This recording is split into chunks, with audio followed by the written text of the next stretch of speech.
Hi, we're Richard and Jackie from Early Retirement Wanderlust. We've just had an amazing week in Spain and we have crossed the border and we are heading north up the southwest Atlantic coast of France.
So last time you saw us, we were just crossing over the border from Spain into France, and we are making our way up the French Atlantic coast, and we started off around Biarritz.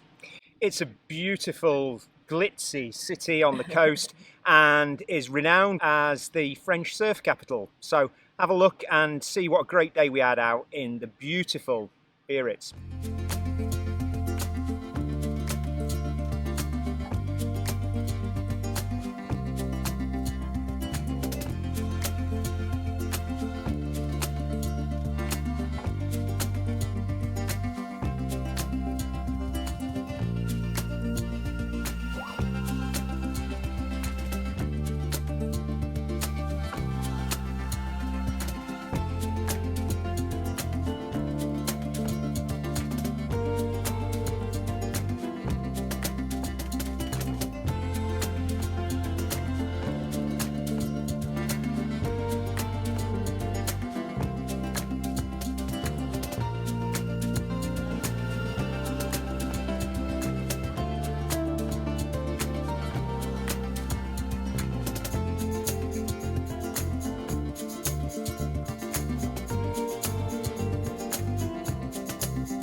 After coming across from the mountains in Spain, it was brilliant because this is the first chance that we actually got to get the bikes out. It was still very hilly. We did about an 8-mile cycle around Biarritz. It was lovely just pootling around the town, seeing what was what. Yeah, and as a driver, I definitely felt a lot better being on the bike. I wouldn't have wanted to drive around Biarritz. It was some quite tight, twiddly roads and definitely not the sort of place you wanted to take the van. But its architecture and its beauty was pretty special. Yeah, we locked the bikes up very securely because we have had our bikes stolen before now in Italy. I went down to the beach. We had a bit of a picnic on the beach. It was lovely. We had a bit of a swim, even though it was a really cloudy day. And the camping in Biarritz was a bit of a challenge, really, as it is all up and down the coast, because there's just no opportunities really at all for any wild camping. And we don't mind if that's what the policy is in the different areas. So we use the Axi campsite app to find places to stay. The first campsite we turned up at, though, wouldn't let us stay with their Axi card. They wouldn't give us our discount. So we moved on and we found a really lovely campsite just down the road.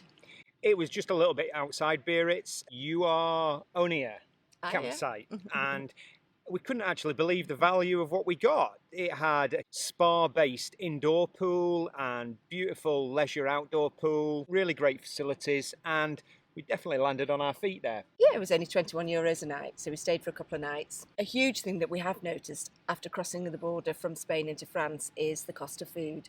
We shopped at the Lidl in Spain, and I think we struggled to spend more than €20 each time we went in to get a couple of nights worth of food.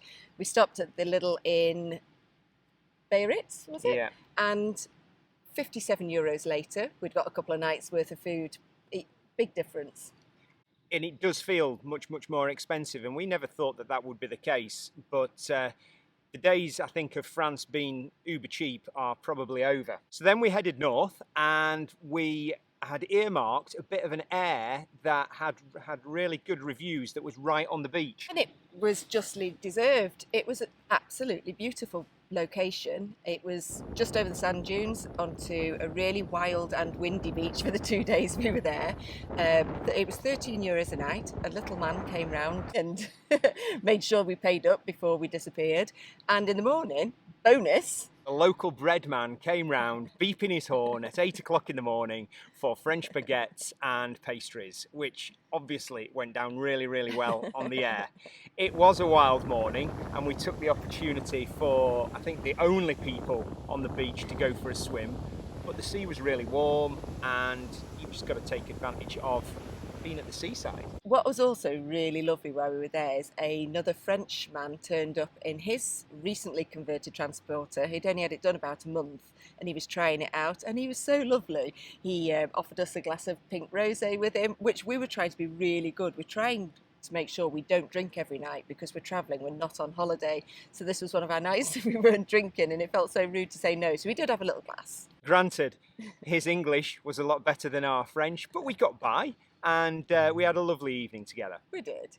So that brings us to where we are now, and we've decided to have another 48-hour stop at a campsite that we found through the ASCII system, but then they said that they weren't taking part in the ASCII system, which wasn't too bad because their normal price was €17 a night anyway, and actually without electricity I think it came down to just over €13, so absolute bargain.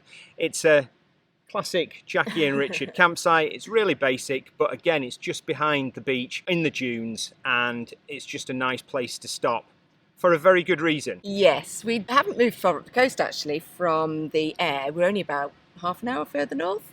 We'd stopped for a really lovely picnic in the foresty area. It was all nice and shaded. Realised that there was a nice tarmac road that we could drive off the air from. It wasn't a road. It was a bike track. And as soon as we realised we were on a bike track, we shifted off the bike track. And what happened, Rich? Well, we thought we were going to be driving straight across the forest floor, but actually we were driving straight across the sandy, duney forest floor.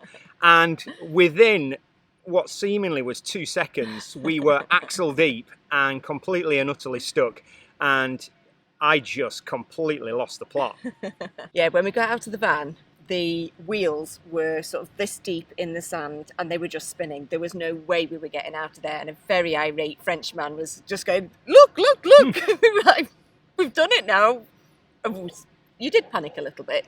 But the Frenchman did give us a little bit of advice. He said to put the car mats underneath the tyres.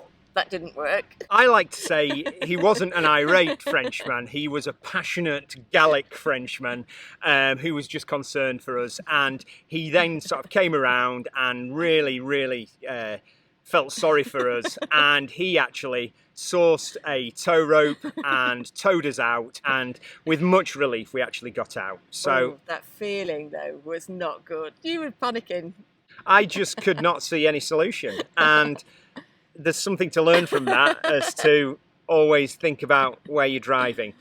It was that bad, we didn't even take any pictures of it because we were just in a state of sheer shock. The only photos I've got are of the 2 mats that are just burnt out with the car wheels spinning. So then once we got to this campsite, we decided that we definitely needed to settle down for 2 days. And we went on a beautiful bike ride. It's really well set up around here because the weather was a little bit overcast yesterday, unlike today.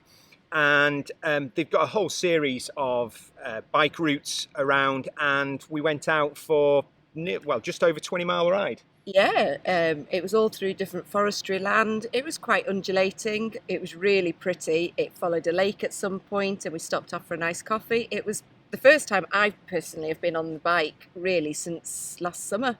So it's good to start getting bike fit again. And it felt like the country really does respect cyclists because you felt really, really safe. And as Jackie said, the vast majority of it was on single cycle tracks where there was no traffic. And when you did have to share the roads with cars, it was in a separate section. So you felt really safe throughout. And yeah, just a beautiful afternoon out. And we're keeping up with one of our goals because our activity rates at the moment are through the roof. I've got something like 350 minutes of activity this week already, and we're only on Thursday. Apart from today, because the sun has finally arrived and the forecast is saying that the sun is now going to stay. So we're having a well-deserved rest on the beach. We've just come out the back of the campsite. We're setting up here. We're going to go and have a bit of a boogie board. Yep. It is beautiful, and that's about it.